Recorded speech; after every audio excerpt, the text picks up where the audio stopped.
Olá, está no ar mais um Papo.com. Hoje vamos falar sobre a mobilidade urbana. É um tema que se apresenta como um desafio, não só nos centros urbanos do Brasil, mas também nas grandes metrópoles do mundo. O deslocamento de pessoas em busca de bens, serviços de qualidade, oportunidades de qualificação e empregos acarreta nas regiões metropolitanas e grandes capitais. Para falar sobre o assunto, convidamos a Angélica Alvim, professora do Programa de Pós-Graduação em Arquitetura e Urbanismo da FAO Mackenzie, e que tem experiência em pesquisa de projeto e planejamento de espaço urbano. Mas antes de falar com a Angélica, a gente vai acompanhar a reportagem que a repórter Lívia Lins fez nas ruas de São Paulo. A mobilidade urbana é um assunto que interessa aos paulistanos. Viemos aqui na Rua da Consolação, localizada no centro da cidade, que é uma das ruas de maior fluxo de carros e ônibus, perguntar a opinião das pessoas a respeito desse tema. A mobilidade urbana é muito complicado, né? Cada um tem uma opinião diferente, mas eu acredito que tá muito ruim, assim. Acho muito difícil alguma mudança para melhor, assim, da população. E é triste, né? Porque cada dia que passa fica pior e é assédio, é uma série de coisas que atrapalha as pessoas em andar de metrô, de trem e ônibus, né? Isso é muito triste. Eu acho que andar em São Paulo todo mundo acha muito ruim, mas eu acho bem melhor, porque eu não moro aqui, eu moro em Guarulhos. E lá sim que o transporte é ruim, sabe? Lá sim que é complicado. Aqui andar de ônibus é fácil, um ônibus passa atrás do outro e todo mundo reclama, mas tem lugar que é pior. Não é bom, mas tem lugar que é pior. Eu acho que tá bem em falta, porque os ônibus são tudo lotado, metrô lotado. O trânsito tem dia que você demora horas para chegar no lugar que você demora 5 minutos a pé. Então eu acho que tem muito a melhorar. Bom, eu acho que a gente tem muita infraestrutura para ter uma mobilidade eficiente, mas infelizmente parece que não, a atenção eles não jogam para isso. Acho que ainda falta muito, dá pra ver com essa coisa da ciclovia e tal, mas ainda tem muito que melhorar. Os ônibus, mudando as frotas, os corredores, ainda acho que falta muito. Bom, o transporte público ele vem melhorando desde os últimos anos, que está tendo uma renovação na frota dos ônibus, mas ainda a qualidade está muito inferior comparado em outros países, principalmente da América Latina, e o preço também é um absurdo de caro. Bom, Angélica, pelas entrevistas, né, a gente pode perceber que a população tem uma insatisfação muito grande, né, em questão da mobilidade urbana. Então, quais os tópicos mais urgentes que podem ser tratados para melhorar essa mobilidade? Bom, eu diria que os grandes problemas de mobilidade hoje, eles estão na ausência de um investimento massivo em transporte público ao longo do tempo. Quer dizer, nós estamos, na verdade, vivenciando um problema que é um problema histórico, né? Por exemplo, a rede de metrô cresceu nos últimos, ela foi inaugurada a primeira rede de metrô início dos anos 70, ela crescia mais ou menos 2 quilômetros por ano, 1 quilômetro por ano, quer dizer, então isso é muito pouco para uma cidade do porte de São Paulo. Então, o grande problema hoje é a ausência de um sistema de transporte público integrado. Então, mas isso já vem sendo feito um esforço muito grande.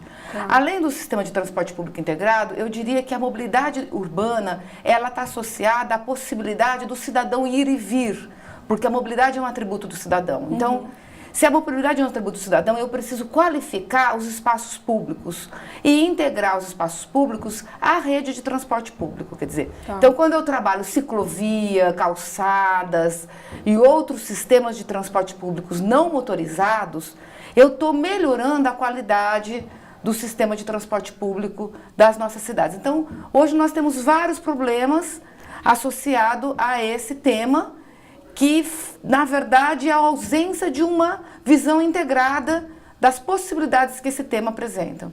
Então, a questão do transporte público ter uma qualidade baixa, ela contribui para que o trânsito aumente, então a mobilidade... É uma espécie de círculo vicioso, né? Então, se eu tenho um transporte público com qualidade inferior, com qualidade ruim, eu não diria que o nosso transporte público, por exemplo, no caso de São Paulo, ele é ruim. Na verdade, nós avançamos muito nos últimos anos.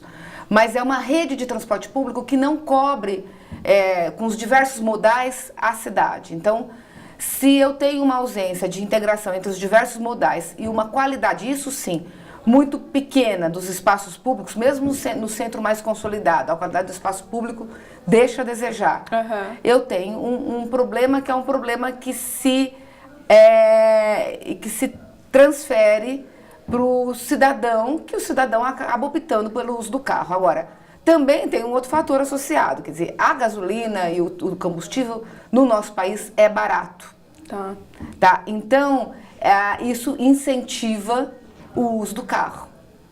Tá? Então, também faz parte desse círculo vicioso, né? Se eu tenho um combustível mais barato, apesar das altas dos últimos meses, eu tenho, na verdade, a possibilidade de andar de carro, e se eu tenho o carro na porta de casa, eu vou optar pelo carro. Então, é como se eu tivesse dentro de um sistema que tem pontas que precisam ser ajustadas com uma visão mais integrada. Tá, então a gente tem esse contraponto, né, do preço da gasolina ser barato e o preço do valor do transporte público ser caro. Então, sim, o valor do transporte público é caro, inclusive porque a população que usa, a maior parte da população que usa o transporte público é a classe menos favorecida, a classe baixa, ela, na verdade, depende de outros, depende do Vale Transporte, depende de outros fatores, e e como hoje eu tenho uma grande quantidade de autônomos, quer dizer, pagar o seu próprio transporte é caro, um preço caro. Então, a opção por andar a pé, andar de bicicleta, é uma opção crescente. Sim. A gente vai para um breve intervalo, né? E quando a gente voltar, vamos falar da ciclovia, que é um tema que a gente acabou de começar. Então, esse intervalo vai ser uma pausa, mas a gente volta e vai falar sobre a ciclofaixa na cidade de São Paulo.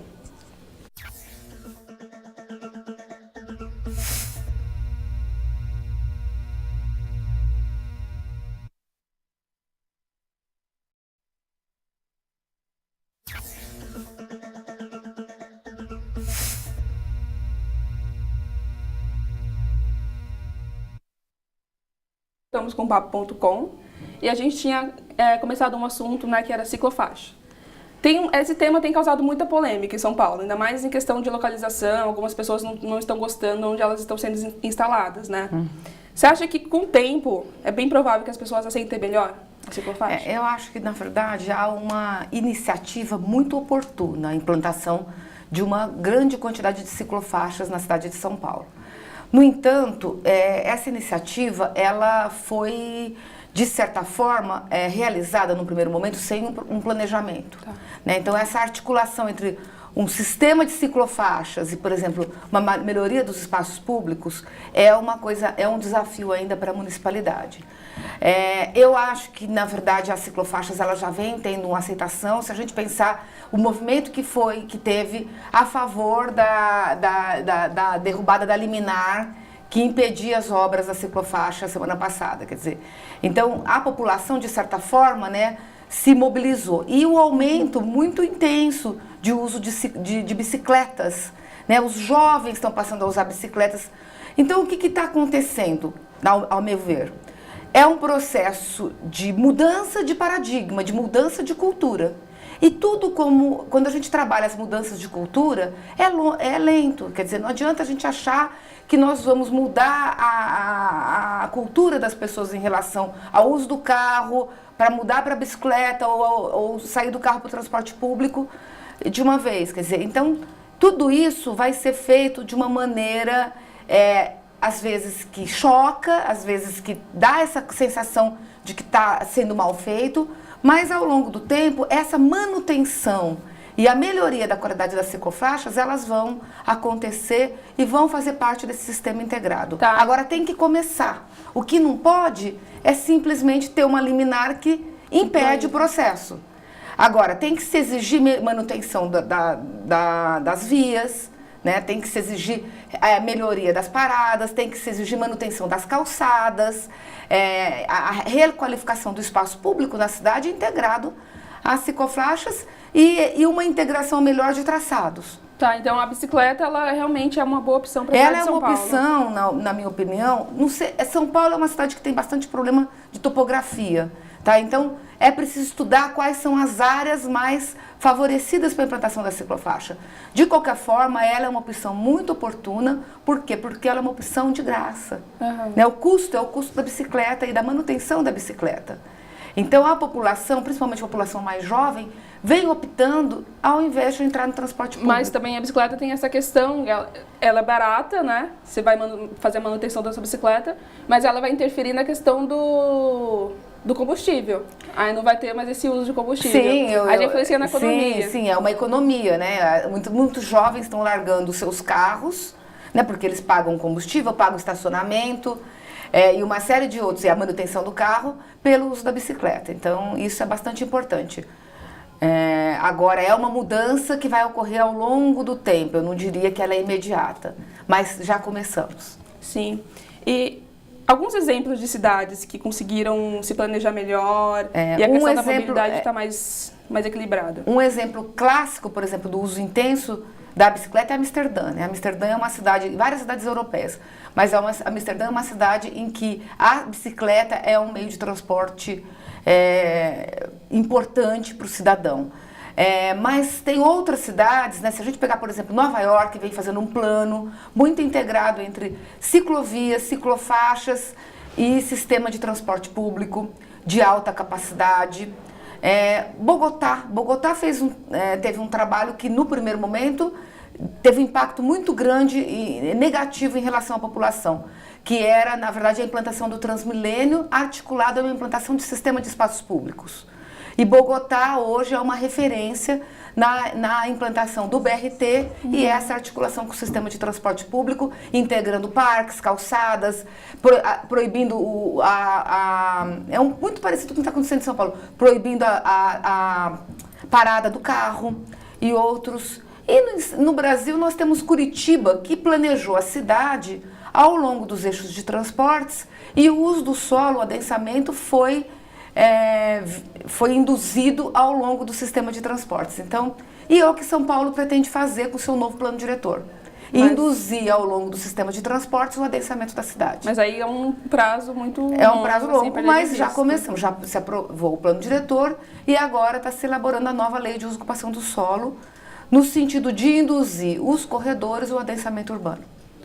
Tá, então a gente pode acreditar nessa esperança que São Paulo vai conseguir futuramente, assim, pode ser que a gente não viva essa situação, né, de melhoria da mobilidade urbana. Eu diria que a necessidade também, com o aumento de vários custos, o próprio combustível, a tendência é aumentar com o aumento do preço do dólar, e a necessidade de melhor deslocamento, nós vamos ter que achar alternativas. E as alternativas não passam só pelo sistema de transporte público ou pelo uso do espaço público, passam também por novas formas de vida. Quer dizer, hoje com o advento da internet, com o advento das novas tecnologias, o movimento do cidadão é diferente do movimento do cidadão, né? Eu diria que é para além da mobilidade do século XX. O movimento do cidadão do século XXI é um movimento em que você não tem mais hora de trabalho fixa, quer dizer, você é um cidadão autônomo, você se desloca não é mais a origem e destino para o trabalho, residência, mas às vezes, o cidadão ele se desloca para 3, 4 lugares ao mesmo tempo na cidade. Então, novas formas de mobilidade vão ter que ser pensadas, já estão sendo pensadas pelo cidadão. Eu tenho um instituto que a gente trabalha, que é o Instituto pela Ville et Mouvement, que é o Instituto Cidade e Movimento, que tem sede aqui na Universidade Mackenzie, que vem discutindo novas formas de mobilidade do minuto. Valeria a pena vocês conversarem. Tá, muito obrigada. Então a gente vai finalizar aqui a nossa entrevista. A gente agradece a sua participação, Angélica. Então ficou notável que o planejamento em transportes a longo prazo é imprescindível em uma cidade grande como São Paulo. E que empresas públicas e privadas devem priorizar o gerenciamento de transporte de massas. Papo.com fica por aqui e até a próxima.